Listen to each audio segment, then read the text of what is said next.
Bonjour à toutes et tous.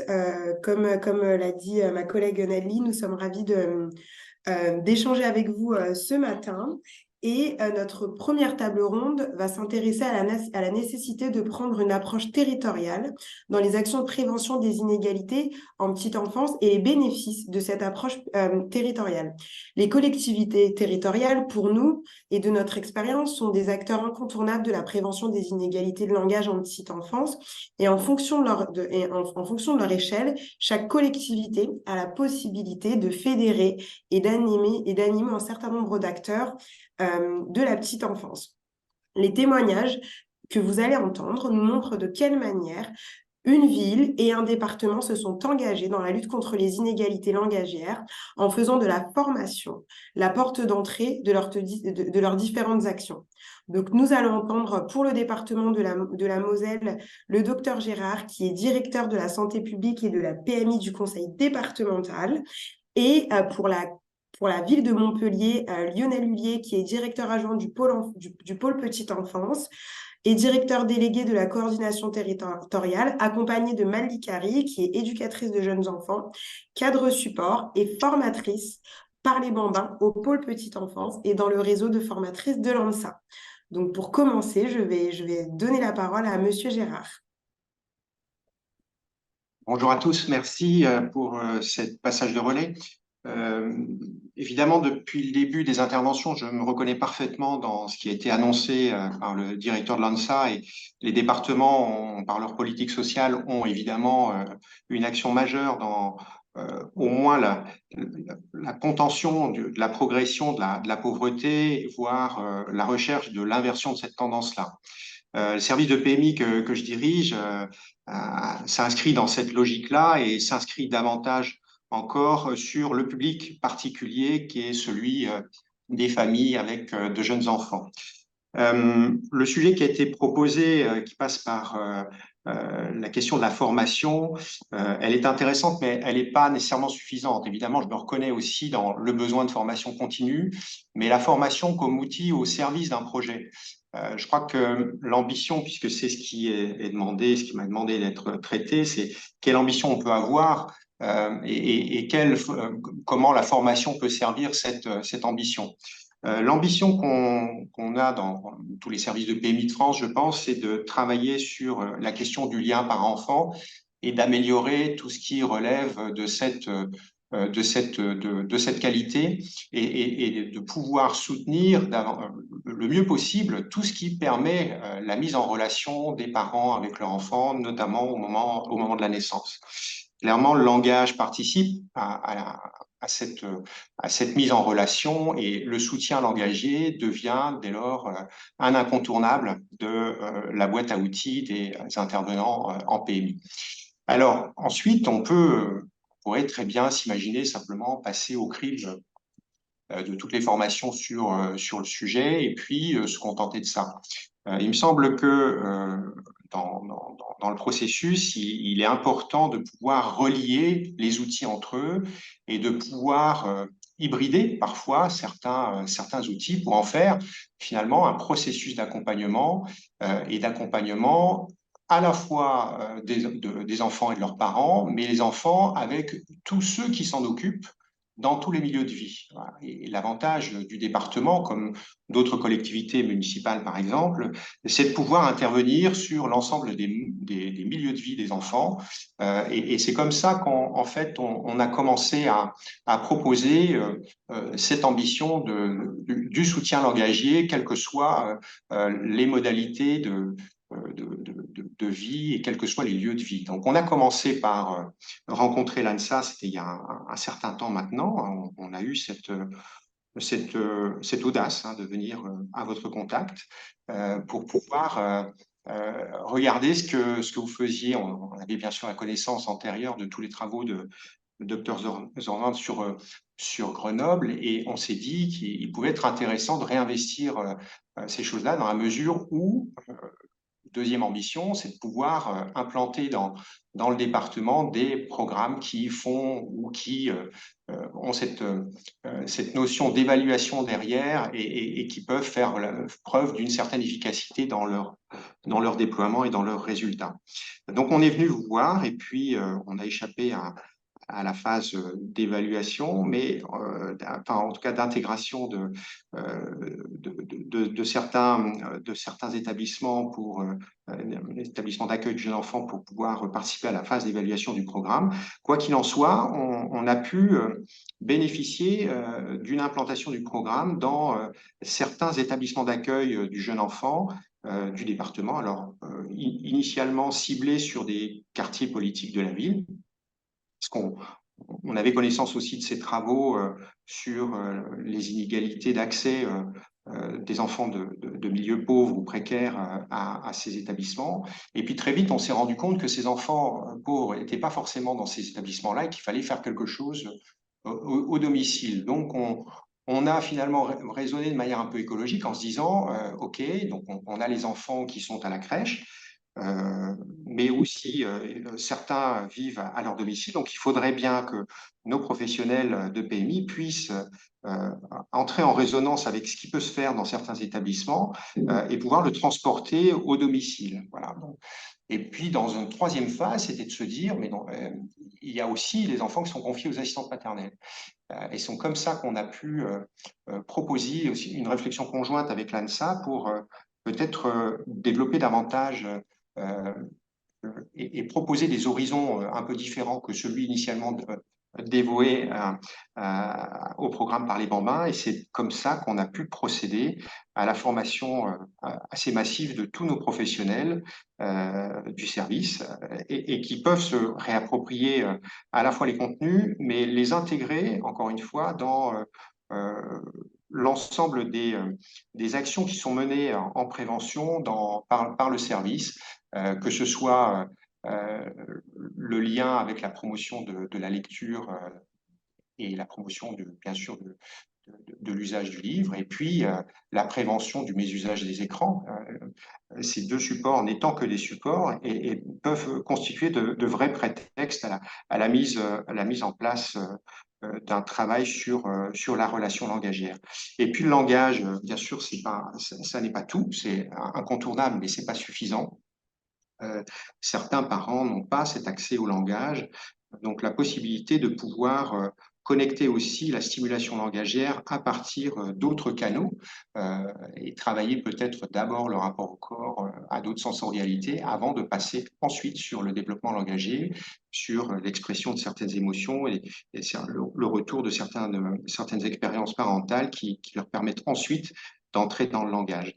Et puis on s'est dit finalement, à partir de toute cette approche-là, on s'est dit finalement, OK, on n'est pas suffisamment universel parce que l'universalité, c'est quelque chose qui guide aussi l'action des services de PMI. Comment on pourrait être plus universel? Et donc là, on s'est autorisé à connecter une autre association hein, qui est connue de l'ANSA et avec lequel on travaille facilement, qui est Mille et un mots, qui avait cette originalité de pouvoir transporter des objets culturels au cœur des foyers et de pouvoir proposer finalement un renforcement de l'action qui pouvait être déployée par les acteurs de la PMI ou les acteurs des crèches formés à parler bambin. Du coup, on arrive à obtenir sur le département, alors on est en phase, on est en phase de développement, hein, on n'a pas encore complètement atteint le niveau de maturité maximal, mais en tout cas, quelque chose qui est de mon point de vue, assez intégratif, qui est assez conforme à l'idée qu'on peut se faire de la prévention, puisque je pense que la réussite, ou en tout cas la diminution des inégalités passe par cette approche universelle et proportionnée, et que d'autre part, elle est construite dans le temps, et donc elle évite les biais qu'on peut rencontrer aujourd'hui, c'est-à-dire la réponse à des appels à projets immédiats avec on va dire, un facteur d'opportunité sur des financements qu'on pourrait récolter et des actions ponctuelles, saupoudrées, qui s'adressent à tout le monde, mais en fait à personne. Et donc, dans cette approche structurée, de proposer quelque chose qui est cohérent et qui met en lien les différentes possibilités d'agir au service de la relation des parents et de leurs enfants. Voilà, grosso modo, la manière dont les choses se sont passées. Alors, sur les leviers, ce qu'on peut repérer, c'est que il me semble que pour les leviers enfin, en lien avec les possibilités, c'est d'avoir déjà une forme de maîtrise des budgets et pas être dépendant d'autres financements pour pouvoir développer des projets qui soient construits, cohérents et qui soient en lien avec les orientations d'un service, les orientations structurantes et pas simplement des effets d'aubaine.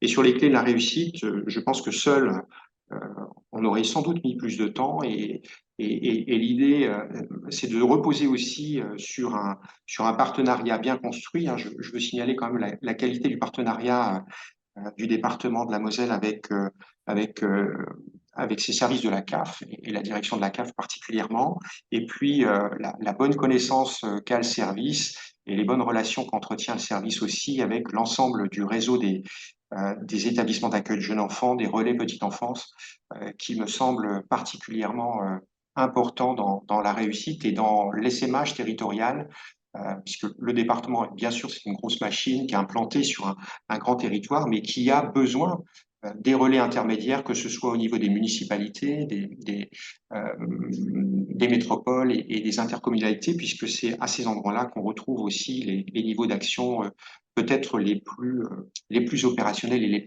plus proches de l'usager.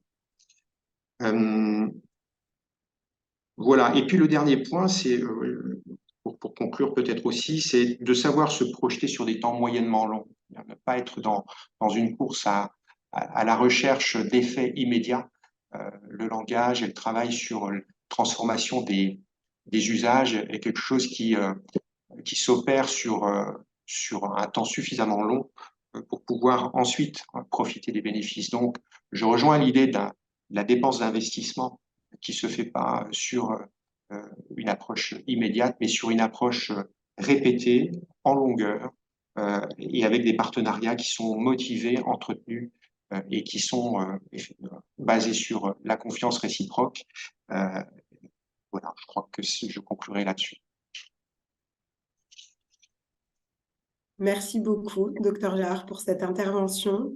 Avant de passer à la session de questions-réponses, je vais laisser la parole à la ville de Montpellier qui a prévu une présentation à deux voix. Et puis nous passerons à un temps à une session de questions-réponses collectives. Donc Aurélie Salou, j'ai bien noté votre question. Elle sera posée après la seconde présentation au docteur Gérard.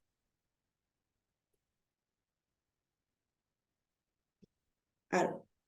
Monsieur Lullier, votre micro est coupé, donc vous pouvez y aller. Vous pouvez le réactiver et commencer votre présentation. Ça y est, c'est bon? On m'entend? C'est tout bon, vous pouvez y Ok, aller. super. Effectivement, j'avais pas mis mon micro.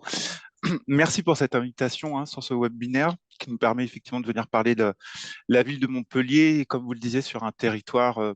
Donc moi, je vais vous présenter le contexte économique et surtout démographique de la ville de Montpellier qui nous a permis de nous investir dans ce projet de Parler Bambin, puisque la ville de Montpellier, c'est la septième ville de France, une ville très attractive, qui a un dynamisme économique important, mais qui est aussi qui comprend de profondes inégalités sociales. Par exemple, le revenu médian est bas sur la ville de Montpellier, puisque il est à 18 000 euros à peu près, alors qu'on est à 20 000 euros sur l'Hérault et à 21 000 en moyenne nationale.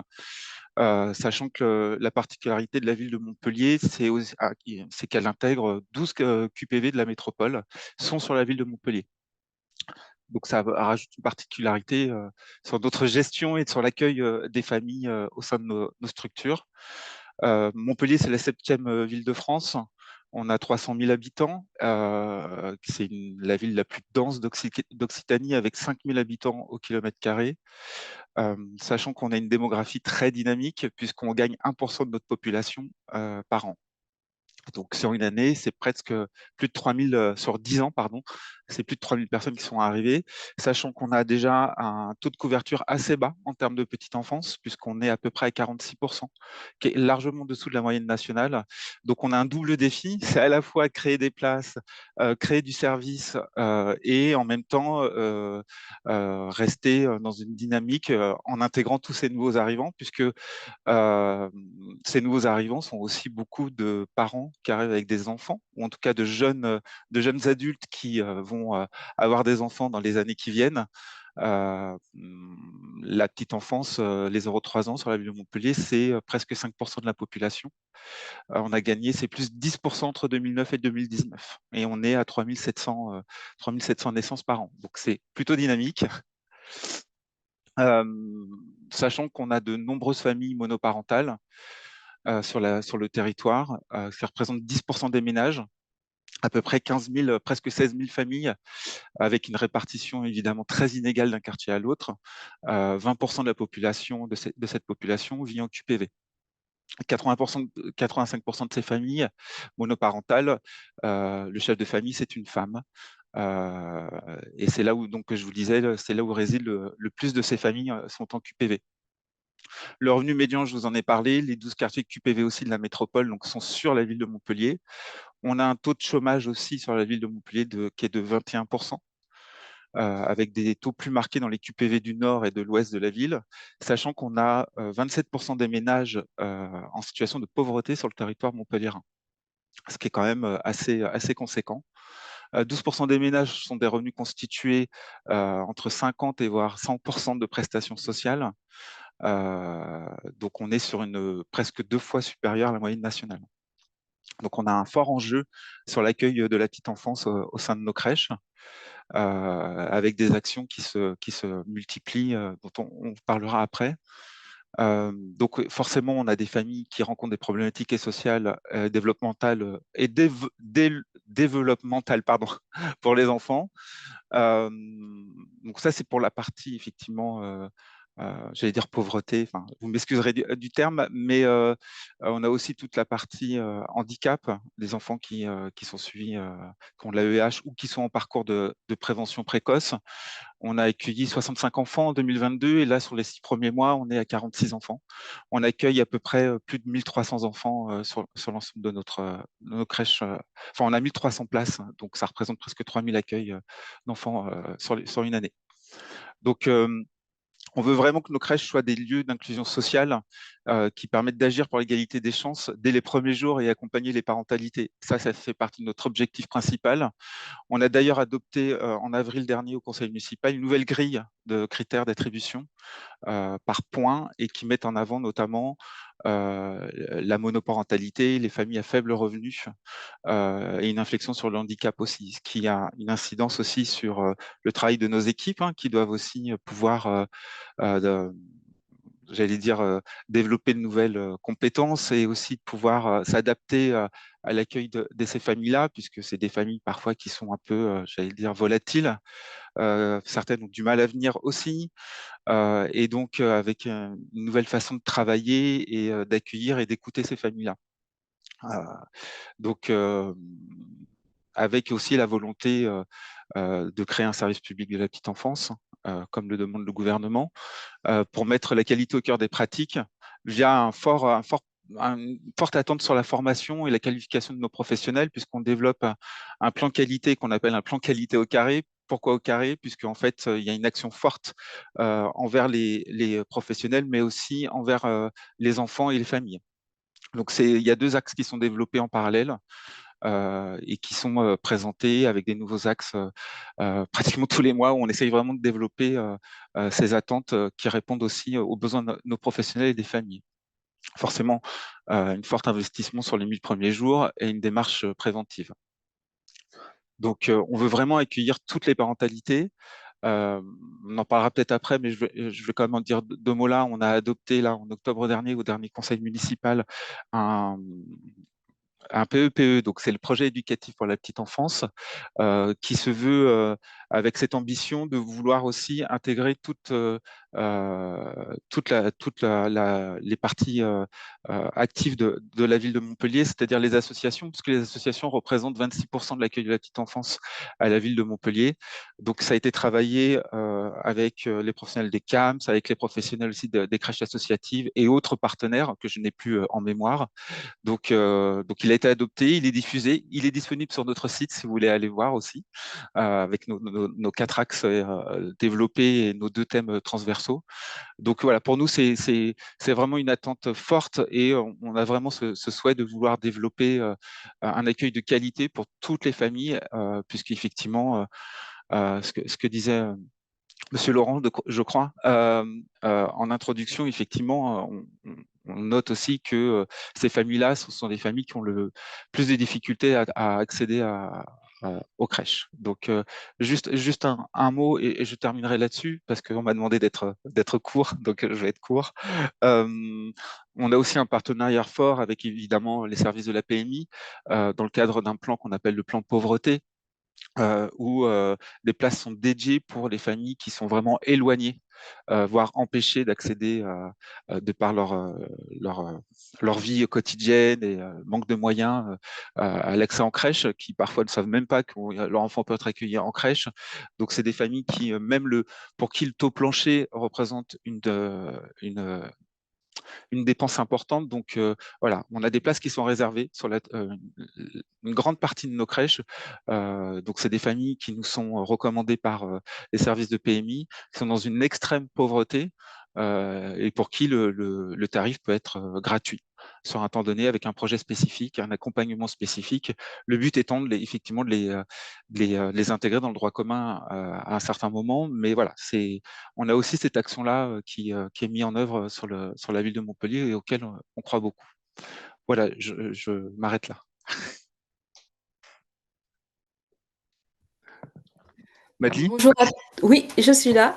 Merci Monsieur L'Huillier. Bonjour à toutes et à tous. Donc je prends justement la suite de Monsieur L'Huillier pour vous présenter nos différents projets en lien avec la prévention du langage et vous présenter aussi les différents acteurs institutionnels impliqués sur le territoire montpelliérain. Alors pour commencer, une période clé, février 2017, c'est l'arrivée en fait du parler bambin sur la ville de Montpellier. Donc, qu'est-ce que le parler bambin? C'est un projet déjà qui vise à favoriser la communication avec le tout petit. Donc, si on pouvait le résumer en une phrase, ça serait, en fait, il s'agirait de ne plus simplement parler à l'enfant, mais de parler avec lui. Voilà, c'est vraiment notre slogan. Et je pense que c'est assez clair. En fait, on veut que l'enfant soit positionné, en tant qu'interlocuteur de la conversation, même pour les nourrissons. Donc, en 2017, ce sont une dizaine d'établissements qui ont été volontaires et ils ont été suivis au fil du temps, par d'autres et aujourd'hui, sur les 32 établissements que compte la ville, ce sont 22 établissements qui sont formés et 2 vont être ajoutés du coup, en 2024. Ce sont 2 établissements encore volontaires, qui sont aussi volontaires. Alors, la ville a fait le choix, du coup, aussi en 2017, de permettre à 2 professionnels, du pôle petite enfance, d'avoir, des missions de formatrices pour ce projet-là. Donc nous sommes, ma collègue puéricultrice et moi-même, heu, à 30 de notre temps, équivalent temps plein, en tant que formatrice par les bambins sur la ville. Donc nous avons 2 métiers différents qui permettent la polyvalence et une grande richesse de l'accompagnement. Nos missions, c'est de pérenniser le projet, et c'est aussi de dispenser les 7 modules, et aussi assurer le suivi des établissements. Parce qu'une fois que les établissements et que les équipes ont reçu le contenu théorique, elles doivent, du coup, faire face aux réalités de terrain et adapter. Donc elles s'approprient les contenus, elles les adaptent à leur réalité et on est là pour les accompagner. Le but, en fait, notre but, c'est que vraiment l'appellation parler bambin s'efface au profit d'une communication qui soit fluide au quotidien, dans les établissements. Alors, on veut vous partager 3 principales clés, que nous avons repérés à Montpellier et qui ont été des facteurs de réussite pour qu'aujourd'hui le parler bambin soit encore bien présent. Donc la première clé, c'est l'animation d'un réseau de personnes ressources internes à la ville. Donc, ce réseau, il est constitué de professionnels qui sont du coup des personnes ressources. Pourquoi elles sont des personnes ressources? C'est qu'une fois la formation terminée, elles ont voulu s'investir davantage dans ce projet. Elles ont voulu être des porteuses sur leur établissement et elles le font vivre en fait au quotidien.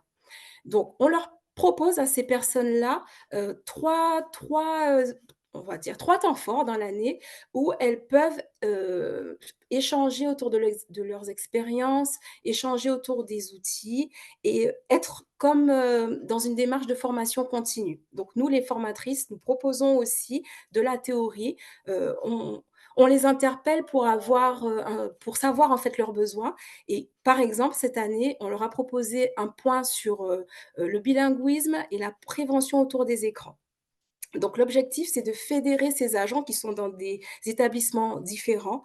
Du coup, elles se rencontrent, elles échangent et le projet, du coup, prend de l'ampleur. Il prend notamment de l'ampleur grâce à une deuxième clé qui a été, la réalisation une charte, par les bambins, vraiment, qui est montpelliéraine. C'est-à-dire qu'il en existe une au niveau national, mais là, les professionnels ont vraiment voulu, se fédérer autour d'une culture commune et elles ont créé une charte en 10 points. Voilà, qui reprend aussi, les grands points de la charte nationale, qui concernent du coup, l'approche auprès des enfants, l'approche auprès des familles et l'approche en tant que professionnel. Voilà, pour intégrer toutes les professionnels. Donc excusez-moi, j'espère que je ne suis pas en train de perdre ma voix. La troisième clé, c'est la collaboration des formatrices avec la direction du pôle petite enfance. Nous avons sur Montpellier, un responsable unité développement et de l'offre éducative qui fait le lien entre nous les formatrices et la direction et les politiques et qui permet de donner de la lisibilité au projet. Voilà, très, très important. Donc voilà pour les 3 clés principales. Donc, on veut aussi être transparent avec vous. On a rencontré des difficultés, au départ à Montpellier par rapport à la mise en œuvre de ce projet par les bambins parce que comme tous les projets innovants, ils sont suivis en fait parfois d'une controverse et là, ça a été le cas. Donc quand le projet est arrivé, il était, associé à une expérimentation nationale. Donc à ce titre-là, des professionnels sont venus nous voir pour nous dire leurs inquiétudes par rapport à ce qu'elles entendaient, autour du parler bambin, notamment par, la sortie du livre, Le programme Parler bambin, enjeux et controverses. Donc elles avaient quelques inquiétudes et là, nous, les formatrices, nous leur avons expliqué, nous avons essayé de donner du sens au projet et on a essayé aussi de déconstruire les idées reçues. Donc aujourd'hui, on a évolué, nous avons cheminé et le parler bambin, il est de mieux en mieux intégré dans les pratiques. Aujourd'hui, nous sommes sollicités, pour avoir des conseils parce que la prise de conscience, elle y est. C'est-à-dire que par rapport à la recrudescence des problématiques liées, au langage chez le jeune enfant, le constat, il est là. Donc du coup, le parler bambin est plus, remis en question, mais on veut avoir les professionnels veulent avoir des pistes de travail et nous sommes là pour les accompagner. D'ailleurs, nous avons des retours assez positifs par rapport à ce projet. Les professionnels trouvent elles gagnent en compétences et en connaissances et notamment, dans les différentes étapes du développement, du langage chez le jeune enfant. Alors, le parler bambin à Montpellier, c'est aussi un travail en partenariat très intéressant et très important. Donc, nous avons sollicité l'éducation nationale et entre 2019 et 2022, ce sont 6 écoles maternelles qui ont été formées au premier module du parler bambin. Donc, ces modules concernaient le langage au quotidien et les différentes étapes du développement du langage chez le jeune enfant. Et ce sont des ATSEM et des professeurs des écoles qui ont été formés. Donc ce partenariat, il a été possible grâce aux fonds qui ont été alloués dans le cadre des cités éducatives. Donc, si pour le moment ce projet n'a pas été reconduit, voilà, il a été, arrêté en 2022, le covid aussi étant passé par là. En tout cas, nous sommes dans une démarche maintenant avec le service éducation de la ville pour que les animateurs des temps périscolaires puissent eux aussi intégrer, ces 2 premiers modules parce qu'on sent et on a eu des retours aussi qu'il y a un besoin. En fait, il y a un besoin accru de formation pour ces métiers-là. Donc, on est en attente, le pôle éducation est intéressé et doit y définir les moyens nécessaires. Dans les perspectives, nous avons aussi, prévu la formation d'assistante maternelle de crèche familiale de la ville et à plus long terme, il serait à prévoir aussi la formation, des professionnels des RPE. Un autre partenaire maintenant, la CAF. Donc la CAF a contribué à hauteur de 80 au financement du projet depuis sa mise en œuvre, sur la ville et c'était dans le cadre du financement fonds publics et territoires et maintenant, la CAF participe à hauteur de 50 sur le projet. Alors je vous ai détaillé la mise en œuvre, du projet sur le territoire, le projet Par les Bambins, mais 2 initiatives en fait suivent ces traces. Donc maintenant elles sont entrées, dans 5 crèches de la ville. Donc ce sont, les projets Papoto. Donc Papoto, qu'est-ce que c'est? Le sigle signifie parentalité pour tous. Et l'autre projet, alors déjà, ce projet, vite, rapidement, ce sont des vidéos pédagogiques sur des thématiques liées à la parentalité, qui mettent l'accent sur l'importance des interactions précoces parents-enfants. Le deuxième projet, c'est Embarquons pour le langage, qui est aussi connu sous le sigle EPLL, au travers duquel des AP ou des CAP AEPE sont formés par des orthophonistes et ensuite elles, diffusent à leurs collègues les stratégies langagières qu'elles ont apprises. Donc ces 2 approches, elles sont portées par l'association Occitadis, qui est une association et aussi un réseau de santé régional et elles sont financées par l'ARS, Occitanie. Donc du coup, à Montpellier, les structures ont le choix, entre 3 projets langagiers et elles peuvent identifier celui qui correspond le mieux, aux spécificités de leurs établissements.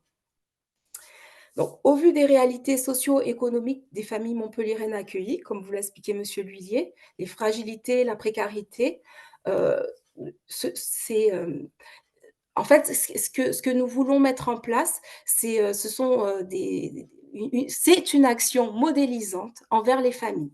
Voilà. Nous voulons en fait que les familles prennent conscience de l'importance des interactions précoces dès le plus jeune âge. Donc pendant les périodes de transmission, les temps de transmission dans les établissements, les professionnels, vraiment mettent tout en œuvre pour, être exemplaires, pour montrer en tout cas comment entrer en communication, en relation avec l'enfant et du coup pour que les familles puissent reproduire ce schéma dans leur famille, dans leurs contextes familiaux. Voilà. Donc, du coup, je redonne la parole à monsieur L'Huillier pour conclure sur ce contexte montpelliérain.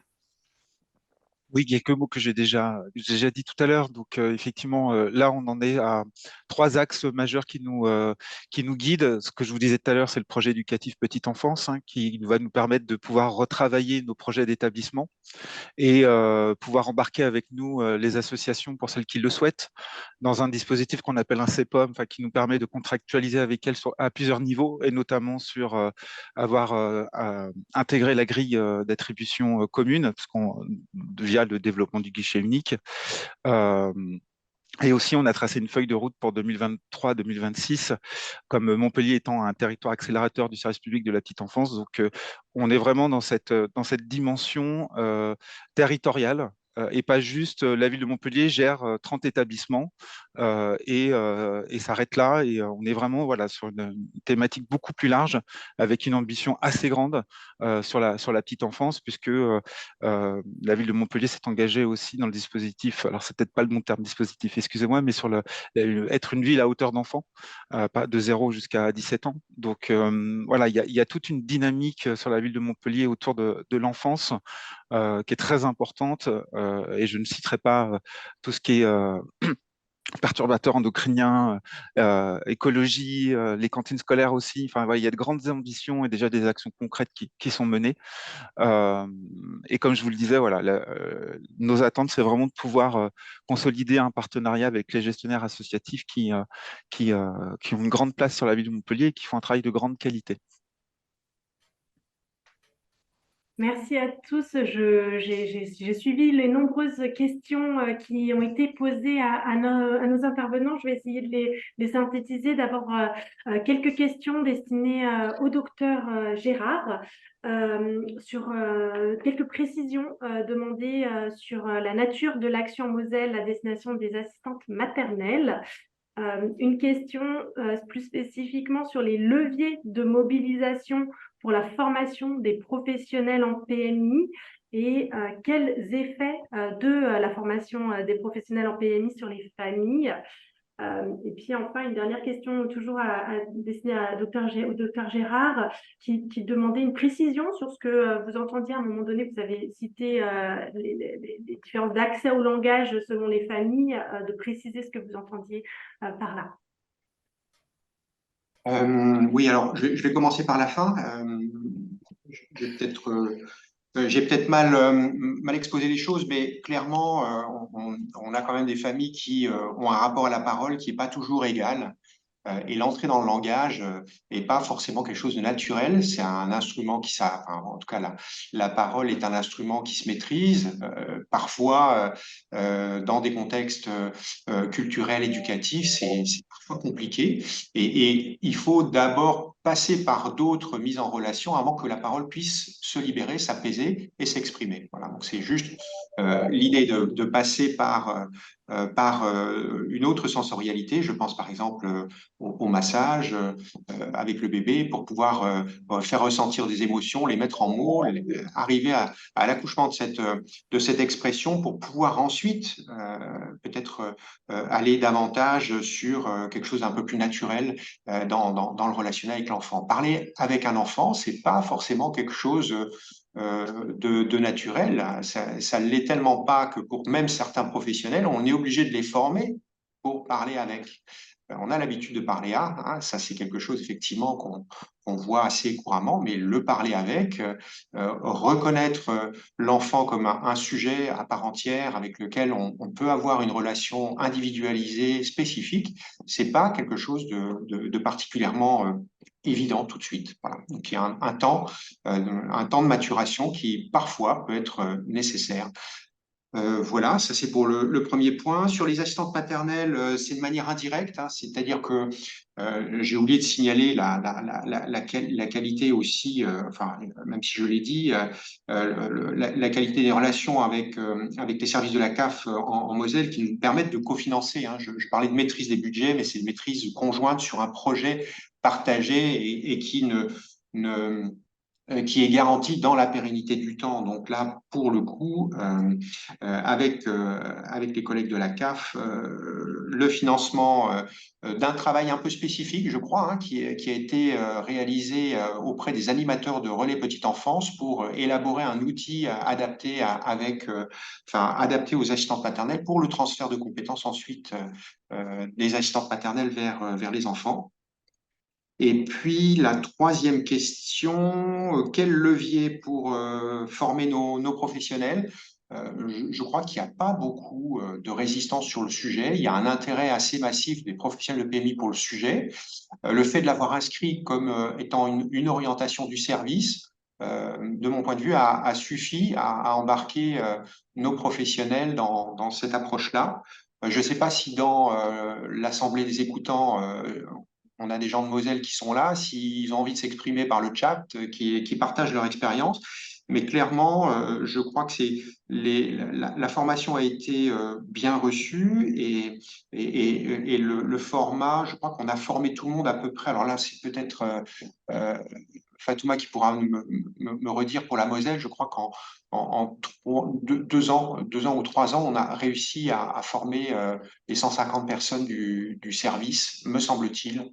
Voilà, donc c'était pas en une année, c'était pas non plus en 10 ans, mais sur un temps suffisamment court pour permettre à chacun d'avoir accès aux fondamentaux du projet et de pouvoir les réinvestir. Hein. J'aime bien cette idée, c'est-à-dire, c'est pas d'appliquer strictement à la lettre la manière dont on travaille dans les crèches, mais de pouvoir intégrer à sa propre boîte à outils professionnelle des éléments qui visent à soutenir cet éveil langagier et l'intégrer dans quelque chose que je n'ai pas cité là tout à l'heure, mais un fond de décor chez nous qui est l'intervention de type Panjo, hein, qui est mis en place aussi dans le département donc, depuis un certain temps et qui vise à être sur l'investigation un peu spécifique des besoins des familles et de travailler en fonction de leurs besoins et pas de ce que nous, on a envie de stéréotypé comme comportement.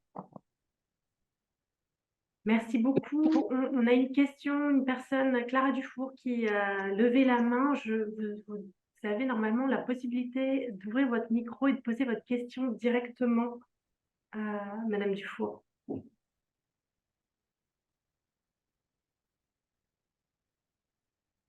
Vous nous entendez? Du coup, en attendant de prendre la question de Clara Dufour, on avait d'autres questions qui s'adressaient à nos intervenants de Montpellier, à destination de Madly. D'abord, revenir sur la troisième clé qui a été abordée et qui demandait un petit peu plus de détails pour bien comprendre, et puis sur les controverses auxquelles vous avez fait face auprès des professionnels sur Parler Bambin, quelles étaient leur nature et comment vous avez pu y répondre. D'accord. Alors c'est vrai que j'ai été vite, hein, donc ben, merci de me donner l'occasion de revenir sur cette troisième clé. Donc cette clé, vous dire en fait que nous 2 formatrices, nous sommes, autonomes, mais pas indépendantes en fait sur ce pôle petite enfance. C'est-à-dire que nous menons, nos stratégies, nos missions, mais nous rendons, visible en fait tout ce qui est mis en œuvre, avec les établissements. Nous le faisons remonter du coup à un responsable de service, qui a pour on va dire que c'est le responsable unité développement de l'offre éducative et qui lui ensuite, fait remonter à l'équipe politique et à l'équipe de direction, en fait, tout ce qui est déployé, précisément, autour de ce projet-là, sur le terrain. Voilà, j'espère que En ça fait, répond à votre question. on est dans le montrer à voir de nos actions. C'est-à-dire montrer, Ouais. c'est être en action et faire du travail de qualité sur les crèches, c'est une bonne chose, hein. Les montrer visibles et pouvoir les communiquer et informer aussi notre élu, hein, qui est très attentive à toutes ces démarches-là, en est une autre. Donc, effectivement, Madly et Olympe, hein, qui est l'autre formatrice, sont suivis de près, j'allais dire, dans leurs actions par notre collègue qui est en charge effectivement de l'offre éducative, hein, notamment sur l'éveil artistique et culturel au sein de nos crèches, mais aussi sur le territoire. Parce qu'on a toujours cette vision effectivement de territoire et pas que la ville de Montpellier en tant que gestionnaire. Donc voilà, c'était ça qu'elle disait, Madly, sur la troisième clé. J'espère que c'est clair. Merci beaucoup. Et sur les éléments de controverse qui ont été remontés lors du déploiement, quels étaient-ils et comment vous y avez répondu? Alors, l'un des éléments, c'était, la crainte de la stigmatisation par rapport à ces enfants, qui sont en bas âge, parce que, ben, les professionnels ou ben, de manière générale, on a cette crainte en fait qu'une étiquette soit collée sur les enfants, notamment, à leur entrée à l'école et là, les, les les craintes, c'était, ben, c'est les stigmatisations vont commencer un peu plus tôt, dès l'entrée en crèche. En fait, le Parler Bambin est là, pour répondre à des besoins, parce qu'il y a eu des constats et c'est pas que des constats qui sont nationaux, hein, ce sont des constats qui vont bien au-delà, outre-Manche, on va dire, qu'il y a une différence, en fait, entre, le nombre de mots entendus par les enfants issus de milieux précaires et et à contrario, un nombre de mots, beaucoup plus élevé entendus par les enfants d'issus, beaucoup plus favorisés. Donc du coup, suite à ce constat, Michel Zorman, créateur du Parler Bambin, a voulu mettre quelque chose en place pour que dès tout petit, tous les enfants puissent, avoir, une prise en charge équitable par rapport à cette communication. Donc pourquoi former les professionnels en crèche? C'est pour que justement tous les enfants puissent bénéficier d'une communication de qualité et enrichie au quotidien. Donc, on interpelle en fait les professionnels qui sont formés à beaucoup de thématiques, le soin, l'alimentation, mais en fait, le langage était parfois absent. D'ailleurs, il est encore absent beaucoup des projets pédagogiques des établissements. Donc, en fait, le Parler Bambin a donné de la visibilité au langage en crèche. Mais du coup, il fallait l'expliquer ça aux professionnels. Et c'est l'action que nous avons mise en place au travers du Parler Bambin. Pas qu'à Montpellier, mais au travers du Parler Bambin. En fait, on voit Parler Bambin comme une porte d'entrée. Là, j'ai lu dans les commentaires sur l'évaluation des mots des enfants en bas âge et ainsi de suite. C'est pas, Madeleine me corrigera, mais c'est pas notre priorité. C'est pas d'évaluer les enfants du tout. D'ailleurs, on ne le fait pas. Donc, c'est surtout ça qui était en controverse. En tout cas, ce que je peux lire dans les commentaires, c'est vraiment une porte d'entrée comme une autre par les bambins qui nous permet, comme disait Monsieur Gérard tout à l'heure, on parlait à l'enfant, oui, mais parler avec l'enfant, c'est pas encore acquis par tout le monde. Là, c'est quand on dans le Parler Bambin, on dit qu'il faut nommer les enfants, qu'il faut s'adresser à eux et ainsi de suite. C'est des choses qu'on peut retrouver dans d'autres pédagogies aussi. Donc, nous, on le prend vraiment comme ça et c'est comme ça qu'on a envie de le porter et pas comme non plus une seule voie d'accès à la formation. Alors, on n'a pas de dogmatisme non plus sur la ville de Montpellier par rapport au Parler Bambin. Mm. Je voudrais renforcer ce qui vient d'être dit, et effectivement sur le processus évaluatif. Euh, Processus évaluatif, il est borné par essence. On regarde d'un endroit à un autre et on évalue ce qui se passe. Alors parfois, on peut avoir des effets inattendus qui se produisent. Et il me semble que dans le processus d'évaluation, il y a bien quelque chose qui a été remonté. C'est en lien avec justement la qualité de la relation. Et moi, c'est ce qui m'intéresse. C'est-à-dire que ce qui a été noté, c'est que les professionnels des établissements ont noté que leur propre rapport à l'enfant avait changé. OK? Certains enfants n'ont pas progressé, mais en même temps, ils n'ont pas régressé. Donc, on ne peut pas dire que ce soit un échec absolu. Ils n'ont pas progressé dans ce qui aurait pu être escompté ou dans ce qui aurait pu être souhaité. Malgré tout, ça n'a fait de mal à personne.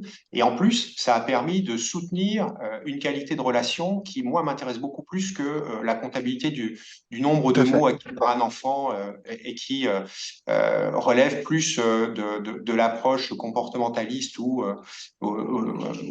voilà, et qui viserait en fait à conditionner les enfants à être dans de la répétition de mots qui n'a aucun sens de mon point de vue.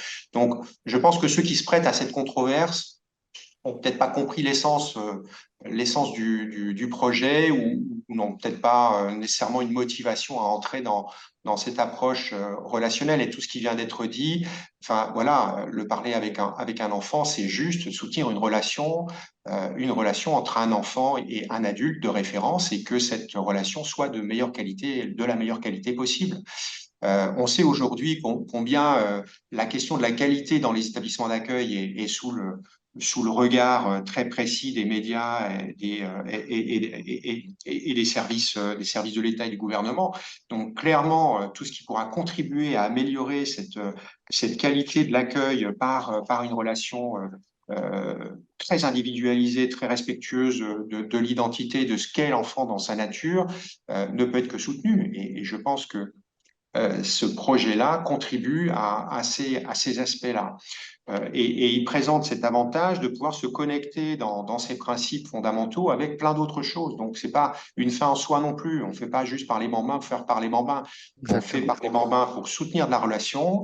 Et ça vient, encore une fois, comme j'ai pu le dire déjà précédemment, se connecter avec d'autres approches en sachant que ces approches doivent être centrées sur les individus et dans les différents environnements de vie, et que c'est tout à fait transposable dans ces choses-là.